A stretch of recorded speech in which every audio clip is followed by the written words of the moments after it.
Assalamualaikum warahmatullahi wabarakatuh. Anak-anak semua kelas 7. Pada kesempatan kali ini kita akan membahas chapter 4, yaitu tentang public places and preposition. Apa itu public places and preposition? Pertama, nanti kita akan membahas yang public places, yaitu tempat-tempat umum. For example, hotel, hospital, post office, dan lain sebagainya. Itu contoh-contohnya. Hotel itu public places, tempat umum, ya. Hospital, tempat umum. School juga tempat umum, and so on. Dan kita juga akan membahas nanti preposition atau kata depan. Oke, anak-anak, gambar ini adalah termasuk salah satu dari public places. Fungsinya, it is a public places. People go to this place when they want to send a letter. This place also sell postcard stamps. Tempat ini adalah tempat public places, tempat umum di mana people go to this place. Orang-orang pergi ke sana when they want to send a letter, ketika mereka ingin mengirim surat. What is this place? Coba dijawab sendiri. Oke. Gambar yang tadi coba ditebak gambar apa itu public places-nya. Oke. Kalau ini sudah jelas kelihatan gambarnya dan tulisannya tampak. Nah, it is a public place. People can save and borrow money in this place. Saya kira itu gampang. Oke. Gambar yang ini kita bisa menebak. It is a public place. People go to this place when they want to study. Try to guess. Coba untuk menjawab. Apa kira-kira? School. Ya, betul. Oke, everybody, the students. Kita akan melanjutkan pembahasan yaitu mengenai preposition atau kata depan. Seperti dalam bahasa Indonesia, di bahasa Inggris juga ada kata depan.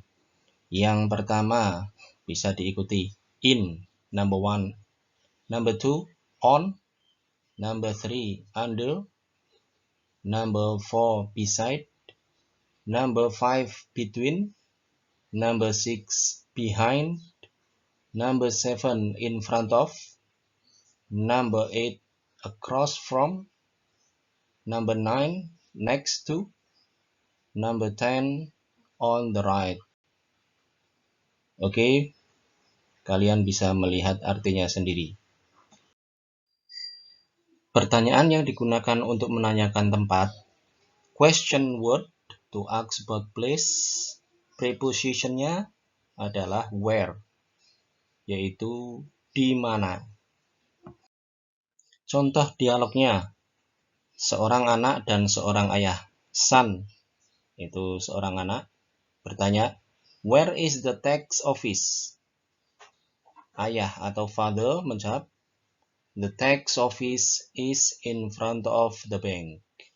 Yaitu menggunakan kata depan where atau prepositionnya where yang digunakan, di mana.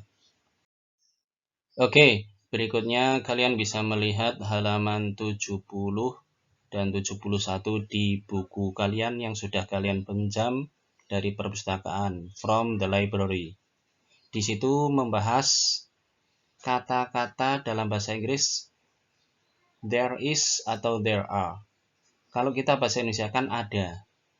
Coba kalimatnya diperhatikan. Dalam bahasa Indonesia umpamanya kita akan mengatakan ada seorang anak laki-laki di dalam kelas.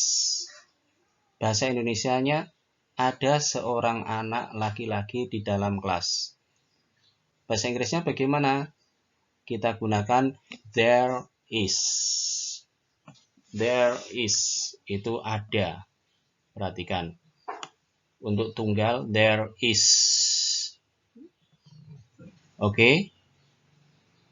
Berarti ada seorang anak laki-laki. There is a boy in the classroom. Itu sangat mudah. Ya. Kalau jamak bagaimana? Ada beberapa anak. Many students. Ada anak laki-laki umpamanya. Many boys. Bahasa Inggrisnya many boys. Beberapa anak laki-laki. Kita gunakan dengan menggunakan kata there are. Perhatikan yang di atas sendiri. There are. Itu kata yang kita gunakan. There are some boys. There are some boys in the classroom. Coba diulangi. There are some boys in the classroom. Oke, berarti perbedaannya antara there is dan there are, itu perbedaannya digunakan untuk tunggal dan jamak. Itu there is dan there are. Perhatikan keterangan berikut ini yang di bawahnya. There is artinya ada. Lah itu. Terus penjelasan berikutnya untuk penggunaan singular countable atau kata benda tunggal yang bisa dihitung. Untuk kata benda singular uncountable, contohnya meal, sand, water, ink, money, etc. dan lain sebagainya. Itu ya, yang tidak bisa dihitung. Contoh yang ada di buku, coba dilihat. Saya gunakan garis merah. Nah ini saya lingkari. Ya. Oke. Saya lingkari pakai merah dan yang biru yang di dalam ini. Dari pertama, yang kalimat pertama, perhatikan. There is a big window in the living room. There is itu ada, a big window. Ya, jendela besar in the living room, di dalam ruang tamu. Contoh yang kedua, saya lingkari warna merah. Warna biru lagi. There is a television in the living room. Number 3, berikutnya. There is a sofa in the living room. Number 4, there is enough salt in the soup. There is enough salt in the soup. Enough salt, cukup garam. Garamnya cukup, ada cukup garam di dalam sup ini.